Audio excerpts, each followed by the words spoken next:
Le pont de Crimée est un pont traversant le détroit de Kertch, entre la péninsule de Kertch, en Crimée, à l'ouest, et la péninsule de Tamagne, dans le kraï de Krasnodar, en Russie, à l'est. Avec ses 18 km de long, c'est le plus long pont d'Europe. Le pont est inauguré en 2 temps par le président russe Vladimir Poutine, le 15 mai 2018 pour la section routière et le 23 décembre 2019 pour la section ferroviaire. Le 8 octobre 2022, le trafic sur le pont de Crimée est interrompu après un incendie dans sa partie ferroviaire et l'effondrement d'une partie de sa structure routière. Dans le contexte de l'annexion de la Crimée par la Russie depuis 2014 et de l'invasion de l'Ukraine par la Russie, les médias russes attribuent cet incident à une attaque ukrainienne. Historique. Pendant la Seconde Guerre mondiale. Le 7 mars 1943, Hitler ordonne la construction d'un pont routier et ferroviaire au-dessus du détroit de Kertch, qui doit être édifié en 6 mois. L'organisation TOT commence les travaux en avril 1943, mais dès le 1er septembre 1943, de puissants bombardements forcent l'arrêt des travaux. Seul un tiers de l'ouvrage prévu avait alors été construit. Dans le cadre de la retraite allemande, le pont est alors dynamité. Un premier pont sur ce détroit est construit durant l'été 1944, après la libération de la Crimée par l'Armée rouge, en utilisant en partie les matériaux laissés par l'organisation TOT. Ce pont est détruit par la glace lors de la débâcle 6 mois après sa mise en service, faute d'épi lors de sa construction. Projet ultérieur. Si plusieurs propositions sont faites sous l'URSS, notamment dans les années 1960, aucune n'est sérieusement étudiée. L'idée d'un pont sur le détroit de Kertch ressurgit après la dislocation de l'URSS. Le 25 avril 2010, les chefs d'État ukrainiens Viktor Yanukovych et russe Dmitry Medvedev signent un accord autorisant la construction du pont du détroit de Kertch. Ce pont doit constituer un élément important d'une autoroute qu'il est prévu de construire autour de la mer Noire. La Russie souhaite que le projet soit achevé avant les Jeux olympiques de 2014 qui se déroulent à Sotchi. Selon le projet initial présenté en 2010, le pont doit être long de 4,2 km, large de 22 mètres et d'une hauteur de 50 mètres. Il doit être doté d'une autoroute, d'une ou 2 voies ferrées et de trottoirs pour piétons. La suspension de la signature de l'accord d'association entre l'Ukraine et l'Union européenne, en novembre 2013 entraîne un regain d'intérêt pour le projet de pont. À la fin janvier 2014, les gouvernements ukrainiens et russes décident qu'une nouvelle société conjointe devrait être chargée de la construction. La société russe Rosavtodor, russe, serait alors chargée de son exploitation. On estime alors la durée des travaux de construction à 5 ans pour un prix compris entre 1,5 et 3 milliards de dollars. Construction. En mars 2014, à la suite de la crise de Crimée et de l'annexion de la Crimée par la Fédération de Russie, la Russie annonce son intention de construire le pont. Le projet est doté d'un budget plafonné à 228,3 milliards de roubles, soit environ 2,9 milliards d'euros et 3 milliards de dollars. Le chantier est confié le 30 janvier 2015 à Strogazmontaziaïch, une entreprise russe spécialisée dans la construction et dirigée par Arkady Rotenberg.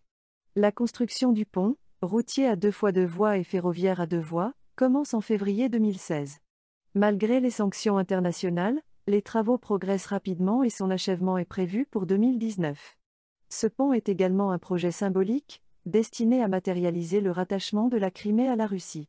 Les ouvriers y travaillent par rotation 24 heures par jour afin de tenir les délais, et la construction se veut entièrement russe.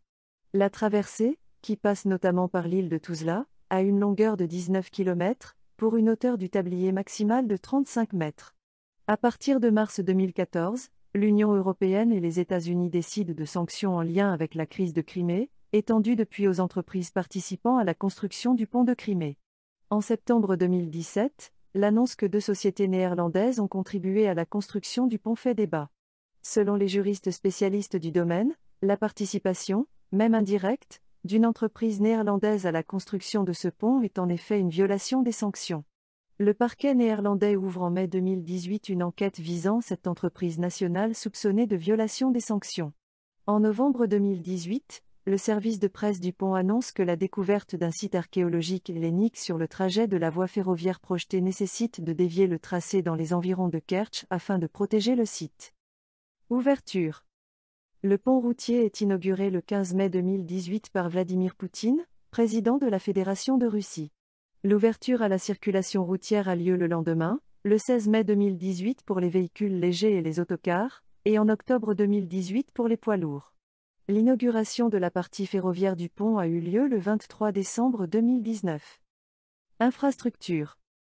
L'autoroute de Tauride d'une longueur totale de 258 km dont la mise en service complète, prévue en 2023, rierait le pont de Crimée à Sébastopol, via Kertch, Théodosie, Belogorsk, Simferopol et Bakhchissaraï.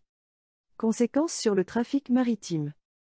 Les arches du pont de Crimée ne permettent pas le passage de navires ayant plus de 33 mètres de tirant d'air.